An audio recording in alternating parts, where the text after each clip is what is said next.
The Little Red Hen. There was once a little red hen that lived in a farmyard.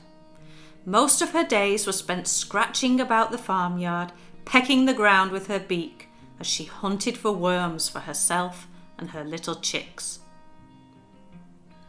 There were other animals living in the farmyard, in particular a lazy cat who spent much of her time sleeping, not even bothering herself to scare the little rat who ran up and down. Then there was the pig in the sty who didn't care about much else than eating and growing fat. One day, the little red hen found an ear of corn and was extremely excited. She knew that it must be planted so that it could grow and be made into flour to make bread. She showed the ear of corn to the other animals in the farmyard. "Who will help me to plant this corn?" she asked. But the pig said, "Not I," and the cat said, "Not I," and the rat said, "Not I." "Well then," said the little red hen, "I will plant this corn all by myself." And she did. After that, the little red hen carried out her days as usual, scratching and hunting for worms and looking after her chicks. She watered and cared for the corn every day. In the meantime, the lazy cat continued to nap, and the rat and the lazy pig grew fat. The corn grew and grew, and soon it was ready for harvest.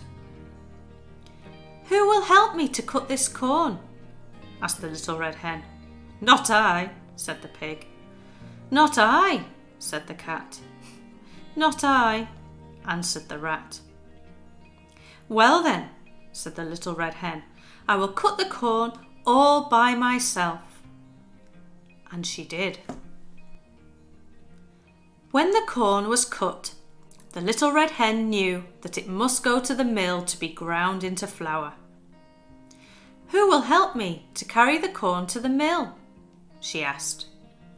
The lazy animals turned their backs on the little red hen. "Not I," said the cat. "Not I," said the rat. "Not I," said the pig. "Well then, I must carry the corn by myself," said the little red hen. And she did. Carrying the sack of corn, she set off for the mill. Once there, she asked for the corn to be ground into soft white flour. She waited until the miller brought her the flour, and then she headed back to the farmyard, pecking along the way. The next morning, the little red hen woke up, ready to turn the flour into bread. "Who will help me to make the bread?" she asked the animals. "Not I," answered the plump pig. "Not I," said the sleepy cat. "Not I," said the lazy rat. "Then I will have to make this bread all by myself," said the little red hen. And she did. First, she mixed and kneaded the dough. Then she put it into baking tins and set them in the oven to bake. The little rat sat by and watched as the busy hen worked, and the cat lazily preened her paws, and the pig dozed in the distance. Soon the bread was ready, and the delicious smell of fresh bread spread all over the farmyard. The animals were all licking their lips. "Who will eat this fresh bread?" asked the little red hen. "I will," said the pig. "I will," said the cat. "I will," said the rat. But the little red hen shook her head and said, "No, you won't. I will." And she did.